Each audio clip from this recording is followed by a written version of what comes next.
The title of the Gosho is the Daimoku of the Lotus Sutra. Let's first listen to the background of this Gosho. This letter was written in the first month, 1266, for a woman of advanced years. Nothing is known about her other than that she was a new believer in Nichiren Daishonin's Buddhism and lived in Amatsu of Awa Province. This letter explains in plain terms the rewards of the simple practice of Nam-myoho-renge-kyo by saying that this phrase and its components contain all the powers of the Buddha, and that one who chants it can tap all the benefits of Buddhism and thus revitalize one's life. In the fall of 1264, 1 year after he had been pardoned from his exile in Izu, Nichiren Daishonin returned to his birthplace in Awa Province. News of his mother's grave illness and the lessening of official pressures prompted his decision to return home. However, Tōjō Kagenobu, the steward of this district and a passionate believer in the Nembutsu, was still incensed over the Daishonin's refutation of the Pure Land teachings 11 years earlier and was lying in wait for him. The Daishonin's primary concern was to visit his mother, and their reunion seems to have had a great effect upon her and she quickly recovered. Kudo Yoshitaka and the other disciples in the area were anxious to see him and urged him to visit Kudo's manor. On the 11th day of the 11th month, 1264, accompanied by messengers sent to guide them, the group set out. When they reached a place known as Matsubara in Tōjō, they were ambushed by Tōjō Kagenobu and his Nembutsu followers. Kudo, who came rushing to the Daishonin's aid, and another disciple lost their lives. The Daishonin suffered a sword slash on his forehead and had his left hand broken. At considerable personal risk, the Daishonin remained in Awa from 1264 through 1267 and conducted vigorous propagation activities, working with and among the people. In 1266, the Daishonin stayed for a while at his old temple, Seicho-ji, where he wrote several doctrinal treatises, including the present letter. This letter consists of 2 sections. In the first section, the Daishonin addresses the question of whether or not one can benefit from chanting the Daimoku, Nam-myoho-renge-kyo, without understanding the meaning of the Lotus Sutra, and stresses the necessity of faith in attaining Buddhahood. Citing the examples of Mahakashyapa and Shariputra, he states that, even without understanding, one can eradicate any evil karma and accumulate boundless benefit, as long as one carries out the practice of chanting the Daimoku with firm faith. In the second section, the Daishonin clarifies the great blessings contained in the 5 characters of Myoho-renge-kyo, the title of the Lotus Sutra. He explains 3 meanings of the character myo: to open, to be fully endowed, and to revive. Finally, he states that only the Lotus Sutra enables women to attain Buddhahood, and urges the recipient of this letter to chant Nam-myoho-renge-kyo and forsake her attachment to the Nembutsu. At the beginning of this letter, the Daishonin calls himself a follower of the great teacher Kanpan. Kanpan, meaning fundamental, is another name for the great teacher Dengyo. He was the founder of the Japanese Tendai school, which he based on the teachings of Tian Tai of China. He traveled to China to master Tian Tai's doctrines and, after returning to Japan, repudiated all the schools based on the Buddha's provisional teachings and devoted himself to propagating the Lotus Sutra. The phrase follower of the great teacher Kanpan implies that the Daishonin is the legitimate successor to the Buddha's teaching contained in the Lotus Sutra. Now listen to the Gosho. Nichiren, follower of the great teacher Kanpan, Dengyo, Nam-myoho-renge-kyo. Question: is it possible, without understanding the meaning of the Lotus Sutra, but merely by chanting the 5 or 7 characters of Nam-myoho-renge-kyo once a day, once a month, or simply once a year, once a decade, or once in a lifetime, to avoid being drawn into trivial or serious acts of evil, to escape falling into the 4 evil paths, and instead to eventually reach the stage of non-regression? Answer: yes, it is. Question: you may talk about fire, but unless you put your hand in a flame, you will never burn yourself. You may say water, water. But unless you actually drink it, you will never satisfy your thirst. Then how, just by chanting the Daimoku of Nam-myoho-renge-kyo without understanding what it means, can you escape from the evil paths of existence? Answer: they say that, if you play a koto strung with a lion's sinews, then all the other kinds of strings will snap. And if you so much as hear the words pickled plum, your mouth will begin to water. Even in everyday life there are such wonders, so how much greater are the wonders of the Lotus Sutra? We are told that parrots, simply by twittering the Four Noble Truths of the Hinayana teachings, were able to be reborn in heaven, and that men, simply by respecting the three treasures, were able to escape being swallowed by a huge fish. How much more effective, then, is the Daimoku of the Lotus Sutra, which is the very heart of all the 80,000 sacred teachings of Buddhism and the eye of all the Buddhas? How can you doubt that by chanting it you can escape from the four evil paths? The Lotus Sutra, wherein the Buddha honestly discarded expedient means, says that one can gain entrance through faith alone. And the Nirvana Sutra, which the Buddha preached in the grove of sal trees on the last day of his life, states, although there are innumerable practices that lead to enlightenment, if one teaches faith, then that includes all those practices. Thus faith is the basic requirement for entering the way of the Buddha. In the 52 stages of Bodhisattva practice, the first 10 stages, dealing with faith, are basic, and the first of these 10 stages is that of arousing pure faith. Though lacking in knowledge of Buddhism, a person of faith, even if dull-witted, is to be reckoned as a person of correct views. But even though one has some knowledge of Buddhism, if one is without faith, then one is to be considered a slanderer and an ikantika, or person of incorrigible disbelief. The monk Sonakshatra observed the 250 precepts, mastered the 4 stages of meditation, and was versed in all the 12 divisions of the scriptures, while Devadatta memorized the 60,000 non-Buddhist teachings and the 80,000 Buddhist teachings, and could manifest 18 miraculous powers with his body. And yet it is said that these men, because they had knowledge but no faith, are now in the great citadel of the Avicii hell. Mahakashyapa and Shariputra on the other hand lacked knowledge but had faith, and the Buddha accordingly predicted that they would become the thus come one's light bright and flower glow, respectively. The Buddha stated, if one should harbor doubt and fail to believe, one will fall at once into the evil paths. These words refer to those who have knowledge but are without faith, and yet contemporary scholars ask, how is it possible, simply by chanting Nam-myoho-renge-kyo with faith but no understanding, to avoid the evil paths? If we accept the words of the sutra, these scholars themselves can hardly avoid falling into the great citadel of the Avicii hell. Thus, as we have seen, even those who lack understanding, so long as they chant Nam-myoho-renge-kyo, can avoid the evil paths. This is like lotus flowers, which turn as the sun does, though the lotus has no mind to direct it, or like the plantain that grows with the rumbling of thunder, though this plant has no ears to hear it. Now we are like the lotus or the plantain, and the Daimoku of the Lotus Sutra is like the sun or the thunder. People say that, if you tie a piece of living rhinoceros horn to your body and enter the water will not come within 5 feet of you. They also say that, if one leaf of the sandalwood tree unfurls, it can eradicate the foul odor of the aranda trees for a distance of 40 yojanas. In this case, our evil karma may be likened to the aranda trees or the water, and the Daimoku of the Lotus Sutra may be likened to the rhinoceros horn or the sandalwood leaf. Diamonds are so hard that almost no substance will cut them, and yet they can be cut by a sheep's horn or a turtle's shell. The limbs of the Nyagrata tree are so stout that the largest birds can perch on them without breaking them, and yet they are vulnerable to the tailor bird, which is so tiny it could almost build its nest on the eyelashes of a mosquito.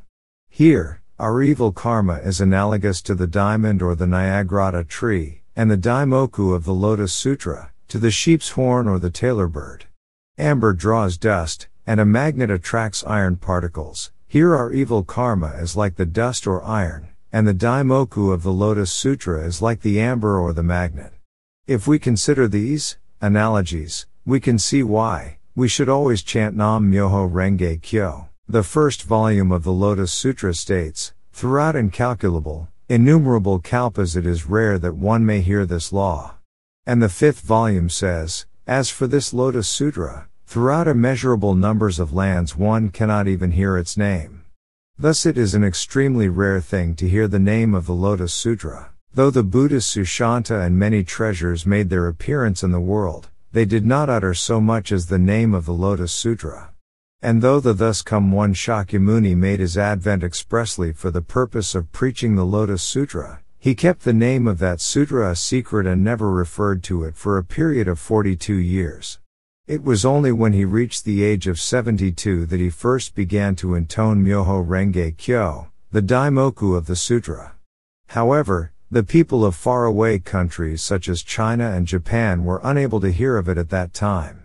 It was over 1,000 years before China heard so much as the name of the sutra, and another 350 or more years before it was heard in Japan. Thus, encountering this sutra is as rare as the blossoming of the Udambara flower, which occurs but once in 3,000 years, or the one-eyed turtle finding a floating piece of sandalwood, which happens only once in innumerable, boundless kalpas. Suppose one were to place a needle in the earth, point up and throw down tiny mustard seeds at it from the palace of the great King Brahma in the heavens. One could sooner impale a mustard seed on the point of a needle in this way than encounter the Daimoku of the Lotus Sutra. Or suppose one were to place a needle upright on top of the Mount Sumeru in one world and then, standing atop the Mount Sumeru of another world on a very windy day, were to try to cast a thread so that it reached the other mountain and passed through the eye of the needle. One could sooner thread a needle in this way than encounter the Daimoku of the Lotus Sutra. Therefore, when you chant the Daimoku of this sutra, you should be aware that it is a more joyful thing than for one who was born blind to gain sight and see one's father and mother, and a rarer thing than for a man who has been seized by a powerful enemy to be released and reunited with his wife and children. Question: what passages of proof can be cited to show that one should chant only the Daimoku? Answer: the 8th volume of the Lotus Sutra of the Wonderful Law states that one who accepts and upholds the mere name of the Lotus Sutra will enjoy immeasurable good fortune. The Lotus Sutra of the Correct Law says that, if one hears this sutra and proclaims and embraces its title, one will enjoy merit beyond measure. And the supplemented Lotus Sutra of the Wonderful Law says that one who accepts and upholds the name of the Lotus Sutra will enjoy immeasurable good fortune. These statements indicate that the good fortune one receives from simply chanting the Daimoku is beyond measure. To accept, uphold, read, recite, take delight in, and protect all the 8 volumes and 28 chapters of the Lotus Sutra is called the comprehensive practice. To accept, uphold, and protect the expedient means chapter and the lifespan chapter is called the abbreviated practice. And simply to chant one 4-phrase verse or the Daimoku, and to protect those who do so, is called the essential practice. Hence, among these 3 kinds of practice, comprehensive, abbreviated, and essential, the Daimoku is defined as the essential practice. Question: how great are the blessings contained within the 5 characters of Myoho-renge-kyo? Answer: the great ocean contains all the numerous rivers that flow into it. The great earth contains all sentient and insentient beings. The wish-granting jewel is capable of showering down innumerable treasures, and the heavenly King Brahma rules over all the threefold world. The 5 characters of Myoho-renge-kyo are comparable to these. All beings of the 9 worlds, as well as those in the world of Buddhahood, are contained within them. And since all beings of the 10 worlds are contained within them, so are their environments. Let us first examine the fact that the 5 characters, Myoho-renge-kyo, contain within them all teachings. The single character kyo, or sutra, is the king of all sutras, and all the other sutras are encompassed by it. The Buddha appeared in the world and over a period of 50 years preached 80,000 sacred teachings. At that time the lifespan of human beings is said to have been 100 years. The Buddha passed away in the middle of the night on the 15th day of the 2nd month of the year with the cyclical sign Mizuno Saru.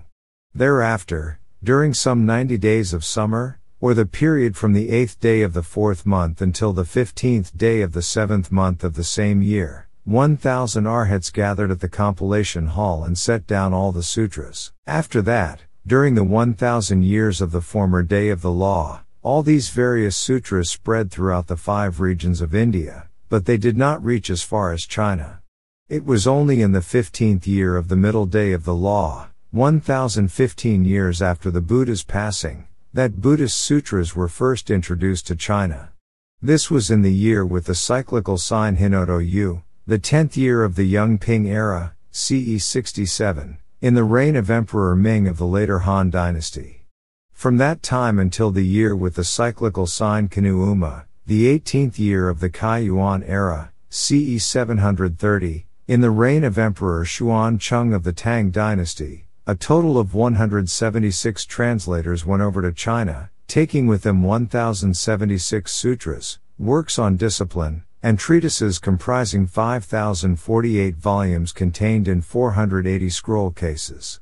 All of these sacred writings are followers of the single character Kyo of the Lotus Sutra. Among the sutras that the Buddha preached during the more than 40 years before he expounded the Lotus Sutra, there is one called the Great and Vast Buddha Flower Garland Sutra. This sutra is preserved in the Dragon King's palace in 3 versions.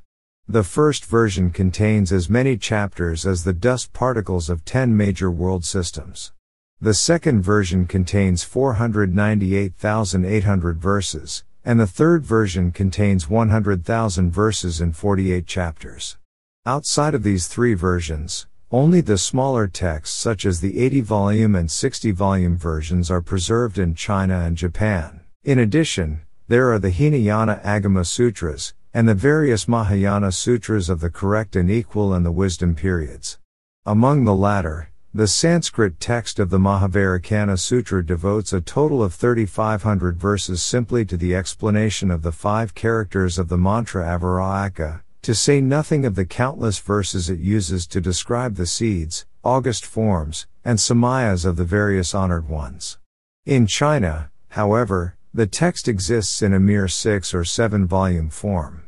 The Nirvana Sutra, which the Buddha preached in the Sao Grove on his last day, is preserved in China in a version that is only 40 volumes long, though in this case, too, the Sanskrit versions of the text have many more volumes. All these various sutras are followers of the Lotus Sutra, the most profound teaching of the thus come one Shakyamuni.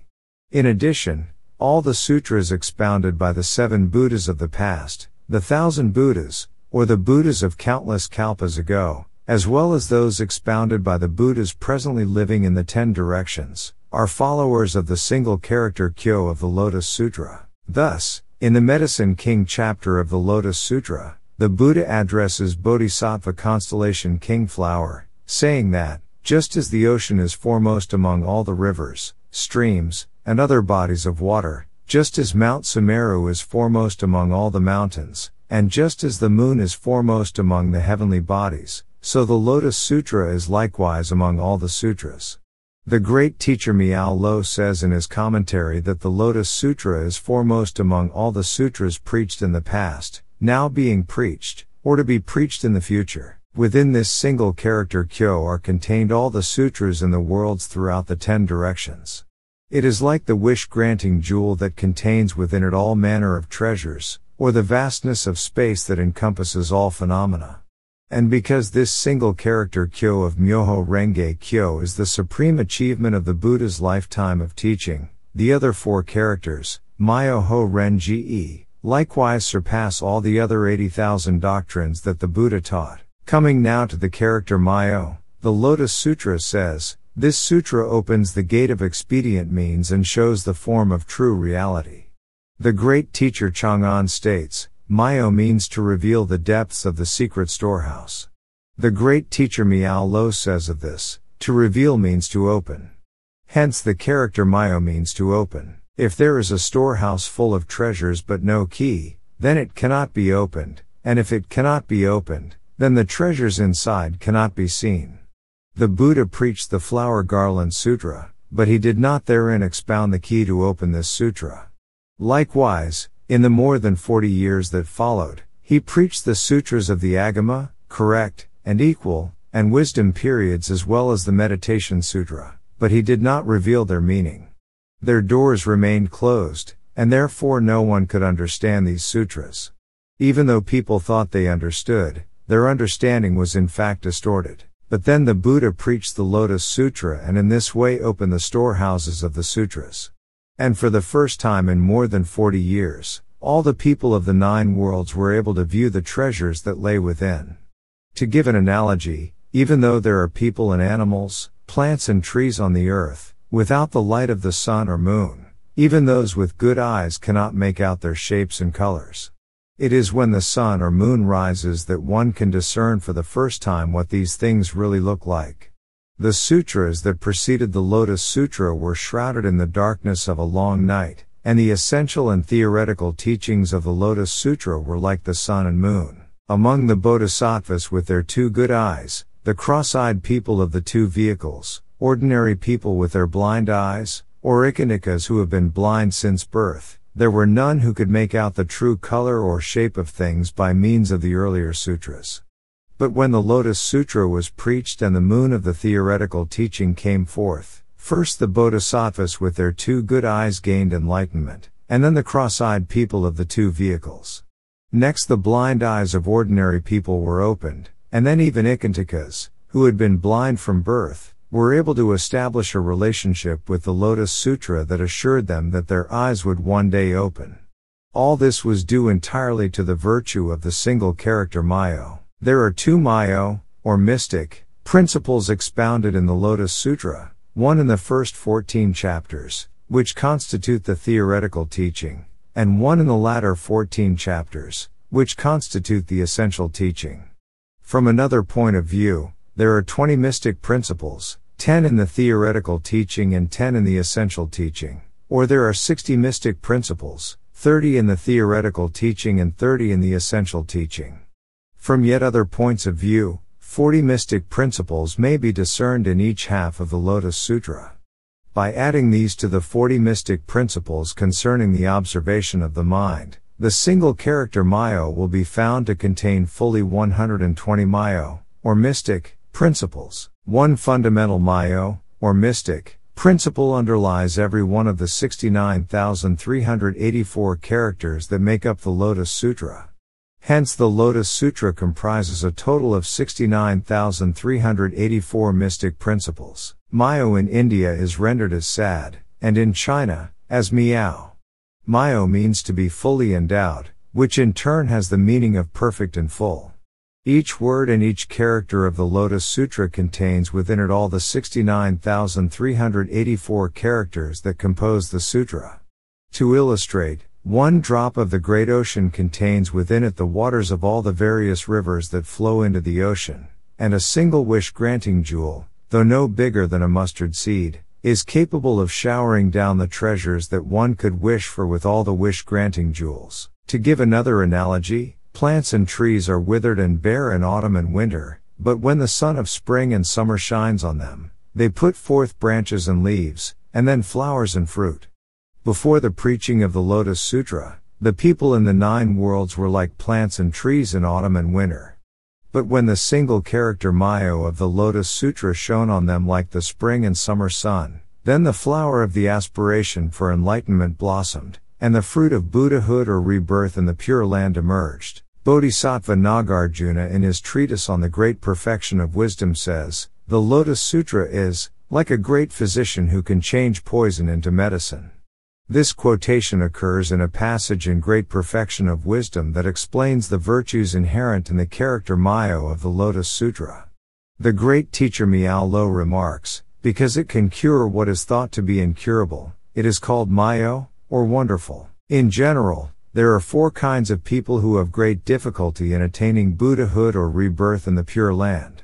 First are those predestined for the 2 vehicles, second are ikanikas, third are those who cling to the doctrine of void, and fourth are those who slander the law. But through the Lotus Sutra, all of these people are able to become Buddhas. That is why the Lotus Sutra is called Myo. Devadatta was the eldest son of King Dronodana and a nephew of King Shuddhodana, the father of the Buddha Shakyamuni, which made him the Buddha's cousin. He was also the elder brother of the Buddha's disciple, the Venerable Ananda. He was thus by no means a person of low station in the southern continent, Jambudvipa. He became a disciple of the monk Sudaya and entered the religious life.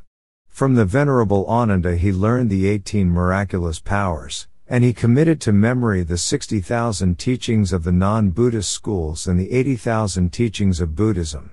He observed the 5 ascetic practices and appeared almost more saintly than the Buddha himself. Thinking to make himself a leader like the Buddha, he dared to commit the crime of disrupting the Buddhist order by establishing his own ordination platform on Mount Gayashirsha and inviting the Buddha's disciples over to his side. He confided to Crown Prince Ajatashatru, "I intend to kill the Buddha and become the new Buddha. You must kill your father, the king, Bimbisara, and become the new king in his place." After Crown Prince Ajatashatru had in fact killed his father, Devadatta kept watch on the Buddha's activities and with a large stone caused his blood to flow. He also struck and killed the nun Utpalavarna who had reached the state of Arhat.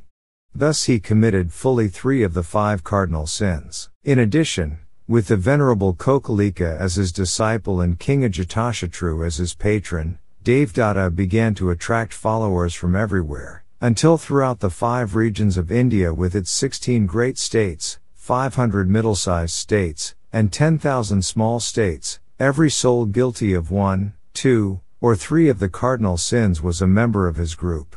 They gathered about him as the various rivers gather in the great ocean, or as plants and trees gather on a great mountain.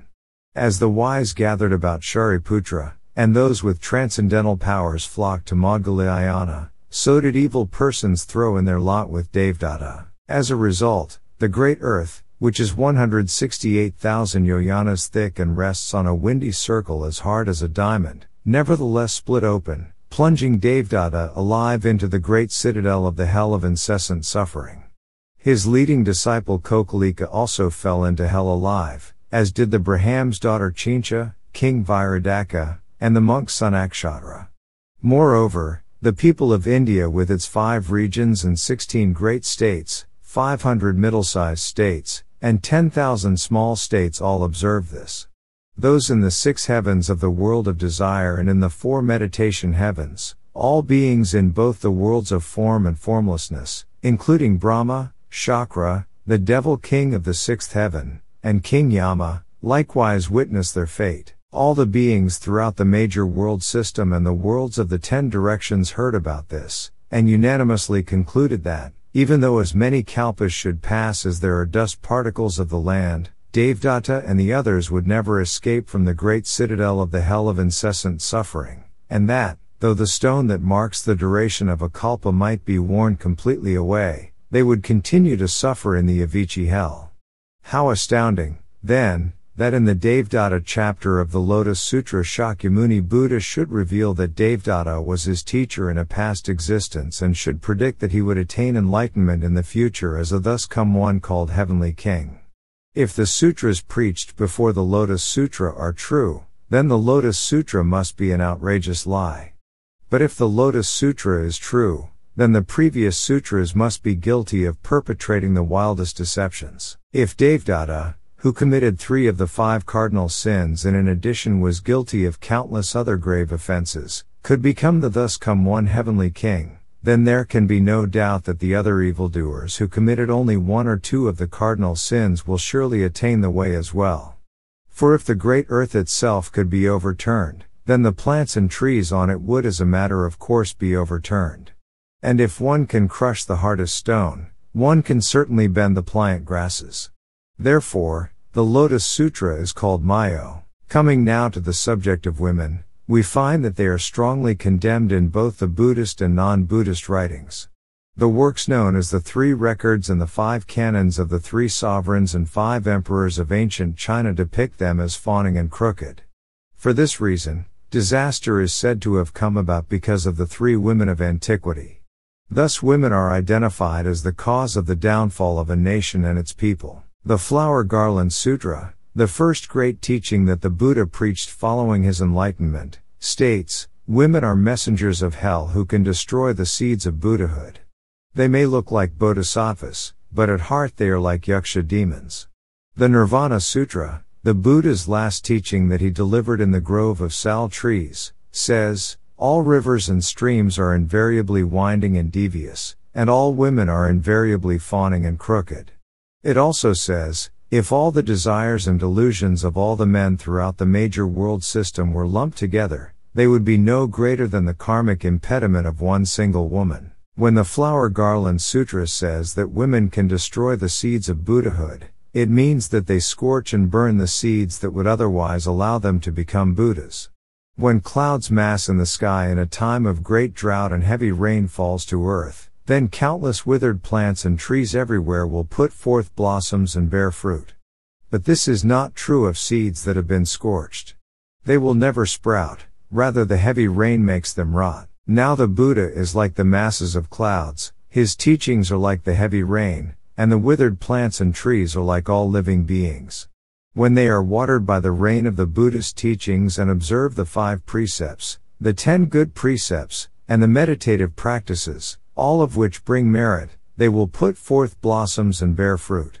The scorched seeds that never sprout even though the rain falls on them, but instead rot, are comparable to women, who, though they encounter the Buddhist teachings, cannot free themselves from the sufferings of birth and death, but instead turn away from the truth of Buddhism and fall into the evil paths. This is what the sutra means when it says that women can destroy the seeds of Buddhahood. The passage in the Nirvana Sutra cited above says that, just as all rivers and streams twist and wind, so too are women perverse and devious. Because water is a pliant substance, when its path is blocked by some hard object such as a rock or a mountain, it will split into 2 streams or turn aside, flowing now this way, now that.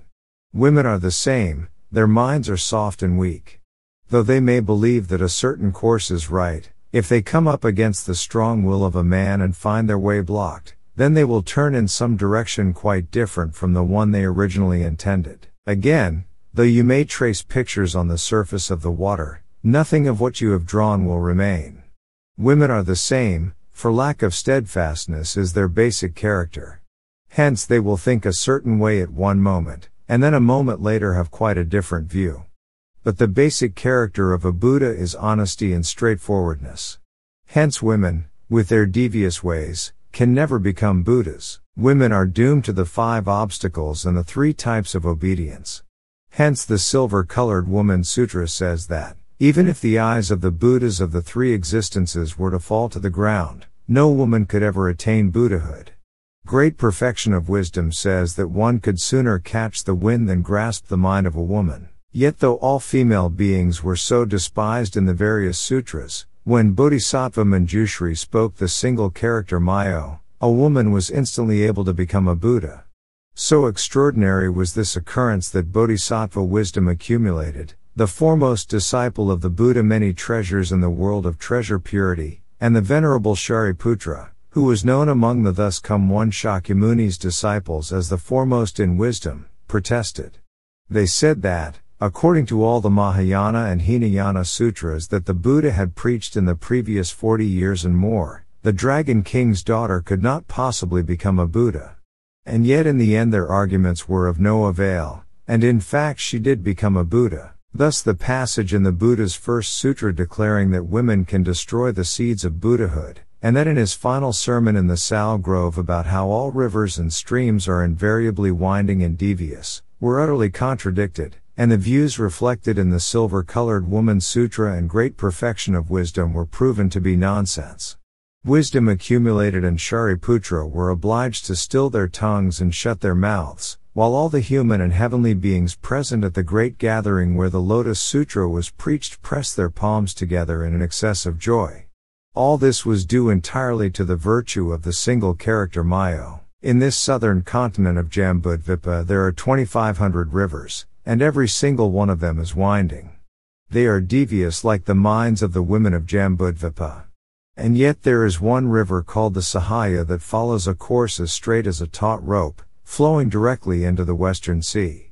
A woman who has faith in the Lotus Sutra will be like this river, proceeding directly to the Pure Land in the West.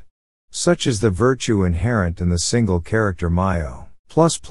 Myo means to revive, that is, to return to life. For example, it is said that, though the chick of a yellow crane may die, if the mother crane calls the name of Zuin, then the dead chick will come back to life. Or, in the case of the fish and shellfish that have been killed because a poisonous bird called a chen has entered the water, it is said that, if they are touched with a rhinoceros horn, they will all be brought back to life. Similarly, persons of the two vehicles, ikantikas, and women were described in the sutras that preceded the Lotus Sutra as having scorched and killed the seeds that would have allowed them to become Buddhas. But by holding fast to this single character Myo, they can revive these scorched seeds of Buddhahood. Tiantai says, the ikantikas, or persons of incorrigible disbelief, nevertheless have minds, and so it is still possible for them to attain Buddhahood. But persons of the two vehicles have annihilated consciousness, and therefore cannot arouse the mind that aspires to enlightenment. And yet the Lotus Sutra can cure them, which is why it is called Myo, or wonderful. Miao Lo says, the reason that the other sutras are called great but not Myo is simply that it is easy to cure those who have a mind, but difficult to cure those who are without a mind.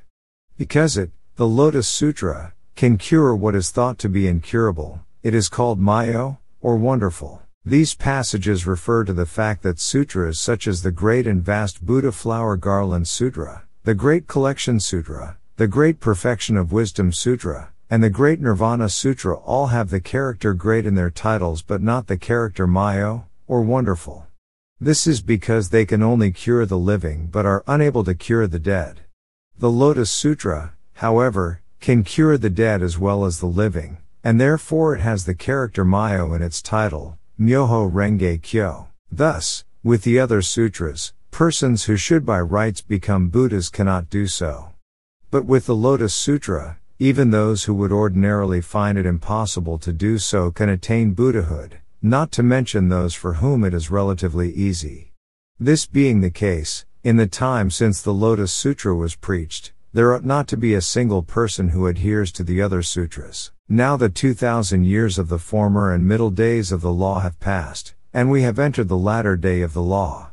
In such an age, it is 100,000, 10,000, million times more difficult for ordinary people to attain Buddhahood or rebirth in the Pure Land than it was for even the persons of the two vehicles or ikantikas who lived when the Buddha was alive.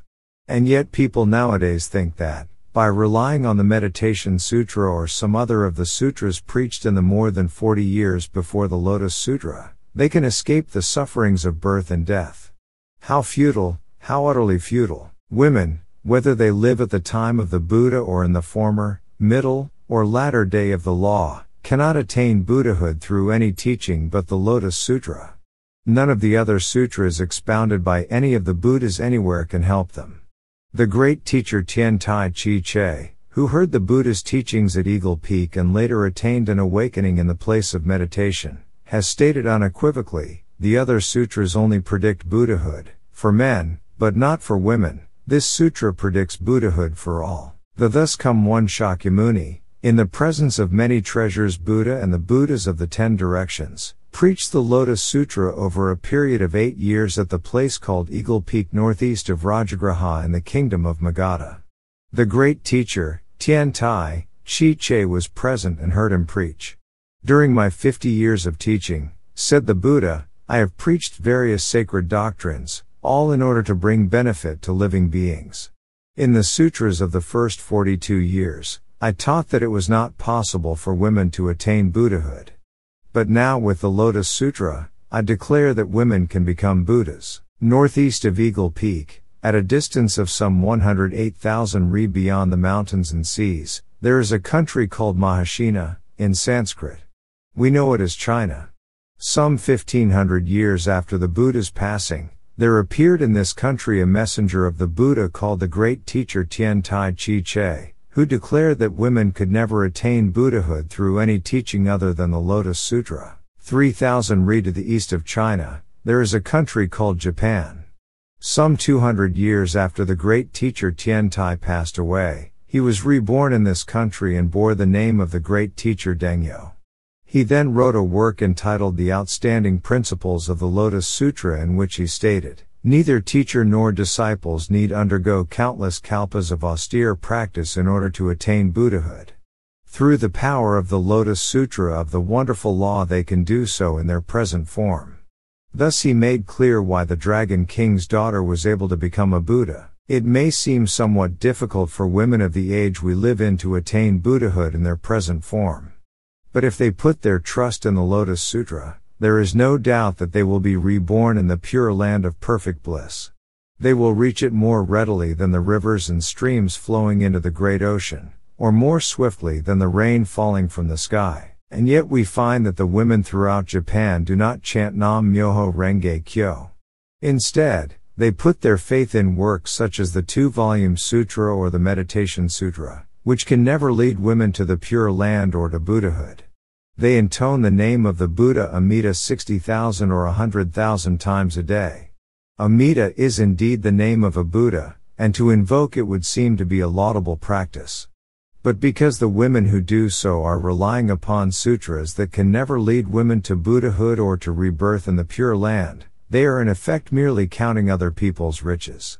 This comes about solely because they are led astray by evil teachers. All the women of Japan face an enemy more fearful than tigers or wolves, mountain bandits or pirates at sea, their parents' foes or their husbands' concubines. Their real enemies are those who, instead of teaching them the Lotus Sutra, teach them the Nembutsu. Only after chanting Nam-myoho-renge-kyo 60,000, 100,000, or even 10 million times a day, may women who put their faith in the Lotus Sutra, if they still have some time to spare, now and then murmur to themselves the name of Amida or one of the other Buddhas. But women these days spend their whole lives constantly reciting the name of Amida and busying themselves with matters concerning the Nembutsu. They never recite the Lotus Sutra or give alms for its sake. True, there are a few who have the Lotus Sutra read by those who uphold its teachings. But they look up to the Nembutsu priests as though they were their parents or brothers, and treat the upholders of the Lotus Sutra with less respect than they would their retainers or followers. And yet they claim that they are believers in the Lotus Sutra. By contrast, Lady Pure Virtue gave permission for her sons, the 2 princes, to enter the Buddhist order and encouraged them to propagate the Lotus Sutra. Moreover, the Dragon King's daughter took a vow, saying, "I unfold the doctrines of the great vehicle to rescue living beings from suffering." These women surely took no vow to practice only the teachings of the other sutras and to neglect the practice of the Lotus Sutra. Nevertheless, that is what the women of today do, paying all their attention to the practice of other sutras and none to that of the Lotus Sutra. You must reform your thinking immediately. Nam-myoho-renge-kyo, Nam-myoho-renge-kyo. Nichiren, follower of the great teacher Kampan, Dengyo, completed at the hour of the sheep, 1 o'clock to 3 p.m., at Seichoji Temple on the 6th day of the first month in the 3rd year of Bunai, 1266, cyclical sign Hino Torah.